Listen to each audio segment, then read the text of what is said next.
to read on Fridays in particular is a protection from ad-Dajjal. The first 10 verses or the last 10 verses is a protection particularly from al-Masih ad-Dajjal, from the Antichrist.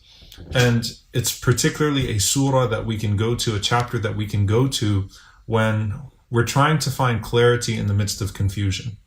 And the last days are the most confusing of days, as you have al-Masih ad-Dajjal. And no, he's not exactly like the one on Netflix, right? On that, I didn't watch it, by the way. But al-Masih ad-Dajjal, who obviously is able to delude many people and to get many people to follow in his tracks and to follow his fitna.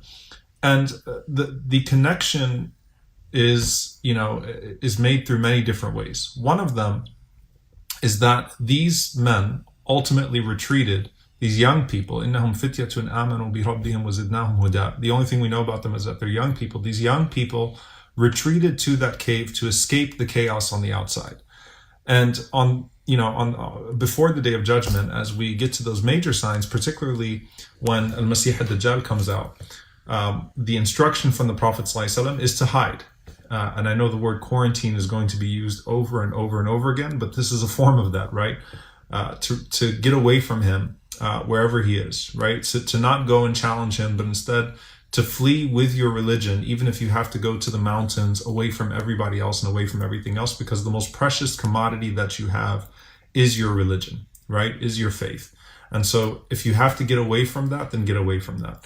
And there's a connection, a direct connection then made between us and Ashab al-Kahf, the people of the cave, who escaped the fitna of their times, the trials and tribulation of their times, fleeing with their religion into that cave, obviously not knowing that Allah would put them to sleep for a very long time. Fast forward to the time of the Prophet Muhammad sallallahu alaihi wasallam, and the Prophet sallallahu alaihi wasallam is also going to a cave to find clarity. He's going to Ghar Hira. And Aisha radiallahu anha describes the way that the revelation started with the Prophet sallallahu alaihi wasallam, and she says that first he was having these true dreams. He'd see something sallallahu alaihi wasallam, and then the next day the Prophet ﷺ would encounter what he saw in his dream, and that took place for 6 months. And then Allah bestowed the love of seclusion upon the Prophet ﷺ. So he was not forced into seclusion. The Prophet ﷺ did not find himself in some form of involuntary period of deep self-reflection because he was put somewhere. The Prophet ﷺ, at the peak of his career in terms of being a merchant, with all of the love that he had from society, with everything successful, all measures of success being met in his life, found a love of seclusion that caused him to go to this cave, Ghar Hira, where he would sit for days and then weeks and even an entire month.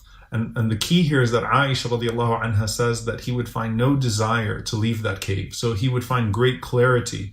It wasn't a time of punishment for him, but it was a time where he was able to cut all of the noise of the world out and to just focus, right? To focus, وَيَتَحَنَّث, and he would worship in an Abrahamic way, okay? Meaning he would worship one God and he would focus on the worship of that one God, not knowing the specifics of what he was going to be called to, sallallahu alaihi wasallam.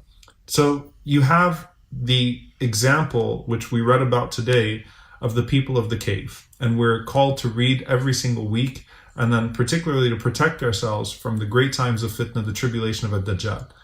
And these were people that fled into seclusion to get away from the noise of this world and to get away from the fitan of this world. And then us also being told that there would come a time where we'd have to make a choice.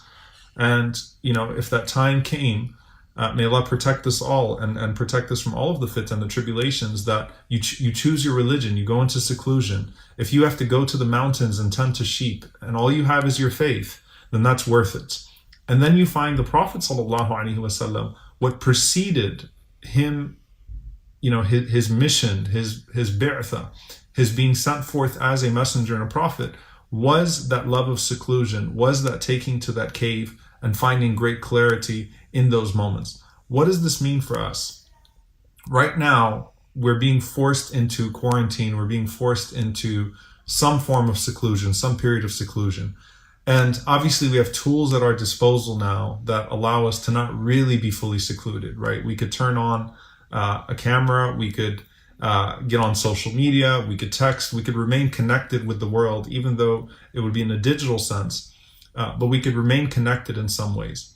However, what we also have is a unique opportunity of solitude, a unique opportunity of khalwa with Allah subhanahu wa ta'ala, seclusion with Allah, solitude where you can find great clarity, moments where you can clear your mind, moments where you can shut off all of the dust of dunya, all of the dust of worldly things that you acquire as you walk through this world, all of the the corrupting influences that you naturally come into contact with all the time. And subhanAllah, this is a time where the Prophet ﷺ said, Al-mar'u ala dini khalili, that a person is on the way of their friends. He also mentioned, sallallahu alaihi wasallam, the difference between a good friend and a bad friend, right? A good friend is like someone who sells perfume. Even if you don't take their inventory, they rub off on you and you smell good. A bad friend is like someone who's a blacksmith, right? So even if you don't take from their product, the smoke of it still comes onto you. So, a more practical example for our times is someone that smokes cigarettes, a friend of yours that smokes, and you smell like that smoke, even if you yourself did not smoke. So there are influences around us all the time. But you learn the true nature of yourself when you're alone, and you have an opportunity for clarity. And what you find is that when you look at the lives of the Salaf, when you look at the lives of the pious predecessors, they all had this daily or weekly routine where they'd completely seclude themselves. And so you'll find, for example, a great scholar like Ibrahim ibn Adham, rahimahullah, who was well known for his wisdom. How did he find all that wisdom? How did he have such clarity in life? Because there was an hour of the day that you could not find Ibrahim ibn Adham. Right? That was the reputation that he had. The great judge Shuraih al-Qadi, especially, so think about someone that's especially public, that deals with the public on an involved or at an involved level on a continuous basis. And you take from the example of a man like Shuraih al-Qadi, a great judge in Islamic history. And on the day of Friday, he was known to go to this place. He had this home that he would go to on the day of Friday, and no one could talk to him, right? So he'd go to Jum'ah, but no one could interact with him on that day. Friday was his day to reflect, to gain clarity, to recharge, and to get to where he needed to be, so that he could continue to fulfill the obligations of the ummah in the brilliant way that he was able to fulfill those obligations. So right now, take this as an opportunity to do well with your cave.